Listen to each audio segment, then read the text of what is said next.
n'amavuta.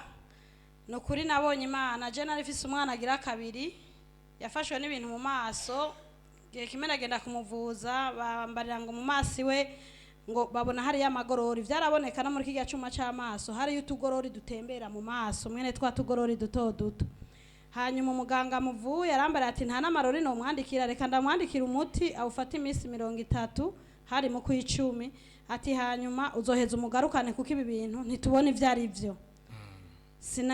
Sinitaye kumbona iyo ngwara ko batazi ivyari ivyo kuko nari mfise n'ibindi bibazo muhira vy'abana ngo ajije ndavuga ati Mana banyandikira umuti w'ibihumbi 120 nkangura igice nguru wa 53 nyandagenda muhira ndamuha uwo muti gusa nyandareka ndabireka uko nyene kandi nabiretse ndabibona mbona ko umwana agwaye muga nkabona ko aja ku ishuri nkabona amaso aramurya ntaco mugabo nkumva sindavyitayeho cyane nkavuga ati Mana uwo wamumpaye abona n'ubuzo mumpabona ivyo nivyo abana b'abantu bakoze sinitaye kuri ivyo. Kuwa gatatu nyandatwara y'amazi nshitse muhira yagira aje ku ishuri ndamubwira ati yoge mu maso tuwinjize mu maso neza yoge mu maso ayandu yanwe handa yamuhara yoga mu maso ayandi arayinjiza nyene arihanagura mu maso neza cikanya amavuta nyene ndamubwira ati sige wisige neza mu maso winjizeyo aho muri ayo maso nyene ati yo n'umuti nukuri kw'Imana sinobabesha amaso yiwe arera yahora umenga yanyoye urumogi komera amashimana umubonye wibaza ati uwo mwana vyagenze gute ano urumogi ararataryamye sinzi ngene wabibona amaso yiwe yarateye ubwoba cyane. Nongera ndayahaka akana gatoyi kamwe nyene Imana yatabarira hano gaca gatangura ibintu vya diarrhée vomsema ko kari gafise ibindi bicafu mu nda bitaravayo karakize ntikahora kanwa amazi n'uwo musi yatanguye kunwa amazi haleluya haleluya. Rero abumvise gushima kwanje Imana ibampera umugisha amen. Dukomera amashimana yacu haleluya. Yesu nashimwe. Amen. Nanje nje gushima Imana ku kintu ejo Imana yankoreye mu gitondo. Mukozi w'Imana Imana imuhezagire. Amen. Nukuri mukomeze. Namwe mukomeze kumusengera Imana izomutuzigamire. Kuko n'umuntu w'akamaro mu isi mu bamarayika Imana yaduhaye bo mu isi. Nukuvuga ejo yambwiye ati Imana iragukuye ko imwe mu mbi yo mu muryango yo kwa banyogosenge. Jewe akazi kari kaheze ariko nabandi mu Kanyosha candazino kaheze nyene ncaza ngaruka kwa mama wacu hama abimbwiye ncadagenda muhira mfatwa n'agaciro cendaryama vyo nyene nambwiye cendabirota mbona ibintu vyo mu miryango mbona umugozi muniniya urumva hariho ahantu hari kubera je mama yagiye kubaka kuwo mutumba nyene ariko hari ahantu hari isoko ncambona umugozi munini kigozi kizingazinze gutya gihuza amazi ni wundi mugozi wo kwa mama aho yagiye kubaka mbona muri iryo soko umugozi wo kwa mama ndawukuyeho ndawukweze hama mbona umugozi wo komera amashimana yacu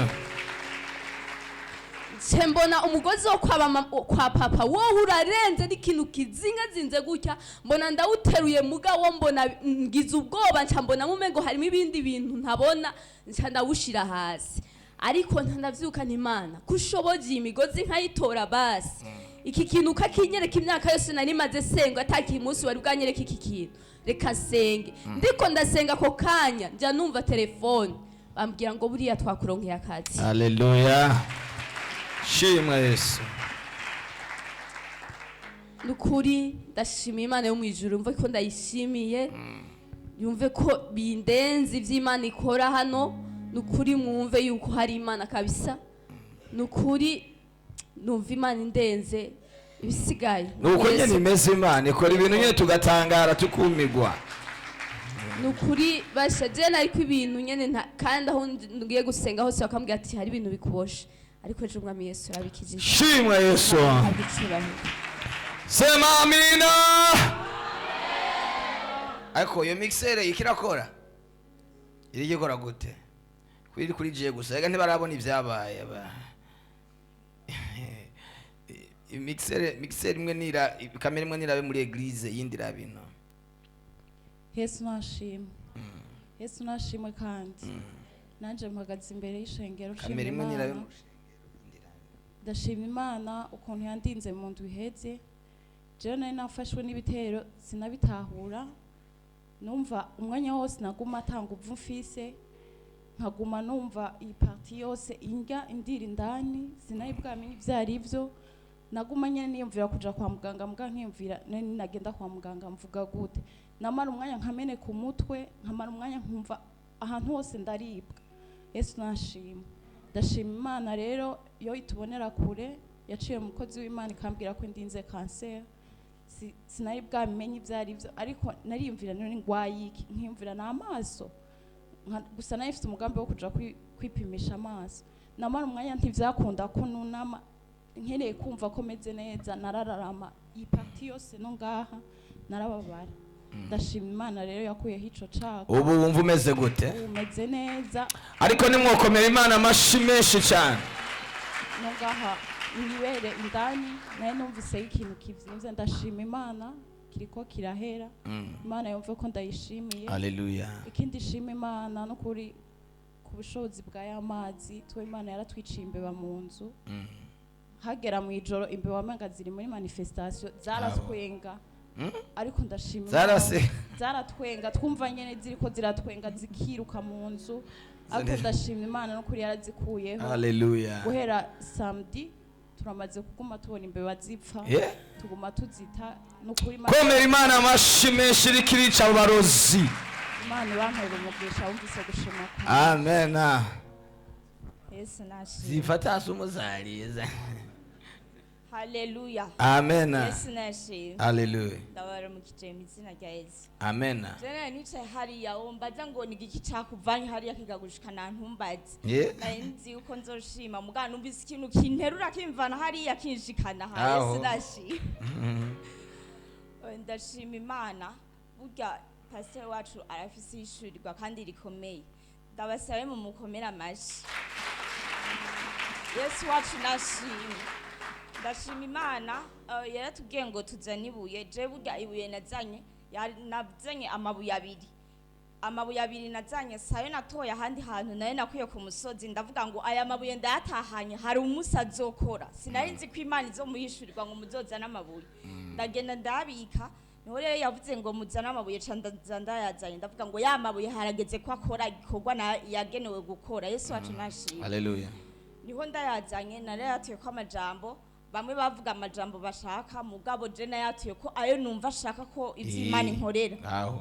Muri kuvuga muri ivyo natuye ko kuri ayo mabuye, ivyo nayatuye ko naciye ndabibona. Hari umuntu yari amaze igansezerana ibintu akambwira nzogukorera ibi, ariko bigaherera muri nzogukorera ntibibe. Yesu wacu nashimye. Haleluya. Niho nagiye mbona nyandikira arambwira ngo ndagusavye imbabazi ko navuze ati Imana iri buye umuntu wese azi ko yansezerana ikintu nagishitse aza kimpe kandi asabe n'imbabazi, apara kuma gusa azisabe n'imbabazi.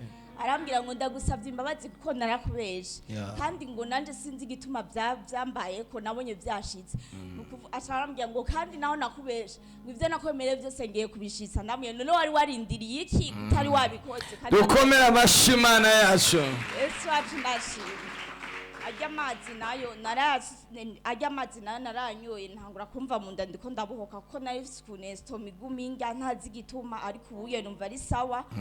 Ajya amafuta nayo ndayisiga ntangura kumva ndiko ndaka mu maso, ndavuga Mana yanje ndapfuye kuko numva urubeya mu maso ruko. Kandi gawa aho uyisiga mbere ntagira ico wumva. Nara ndayisiga nkavuga none ni ya mafuta nayo nisiga canke nayandi. Nkumva umengo n'umuntu ariko arankura ko ikintu mu maso. Ndashima Imana shitse muhira nariravye mu kiyo mbona nahindutse mbona nabaye mwiza. Komera Imana amashuje byabaye uko. Ndavuga ngo none ni jewe suku canke nundi muntu mbona nahise amatashe mu maso, mbona siga bise umubiri unyera. Ndavuga ngo byabaye nabaye mwiza. Yesu wacu nashimye. Amen. Ndashima Imana ko ivyo yansezeraniye byose ego naho byatinze, mugabo ubu ikintu kimwe cyose ko kirashirwa mu mwanya wacu, ikintu cyose ko kirisobanura. Kandi ndashima Imana mukozi Imana atubwiye ati naho byatinze ariko bizoba kimwe gusa ugera kwizera no kwihangana. Ugisezerano ni ikintu kigoye gushika kandi ni ikintu kigoye kwihangana. Yesu wacu nashimye.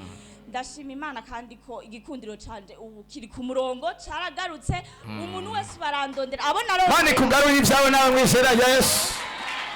abo narondera ntibandondere canke bakanyigira ko ibindi bintu ubu nanje bandondeye canzimya telefone nkayatsa ku mugoroba ati banza murindire murabe ukumene nanje nabarondera nkababura bakambwira ngo none ufise ikibazo cyane ati ndi okipe nta mwanya mfise ni murindire kwanza ngo none ngo ko tukurondera twakubura nta mwanya mfise ndiko ndasenga banza murabe namwe ngene nabarondera mukanka kugita Yesu wacu nashimye apaya guca usohoka avuga ngo barandondeye uco wiruka kwitaba oya banza ubagare ko nawe banze wereka yuko turazimvye Yesu wacu nashimye Turazimvye muri Yesu. turazimvye iyo wamenye Yesu buri umuntu azimvye buri umuntu ahambaye n'uburi umuntu yoroheje Yesu wacu nashimye. Hallelujah. Ndashima Imana kandi ko ubuye ibintu vyose namahoro ubuye nta kintu mfise cyo kuyisaba nugushima gusa Shima Yesu, shima Yesu. yarabikoze aho bize gushima kwanje Tuzamuri bikasi Imana. Hallelujah.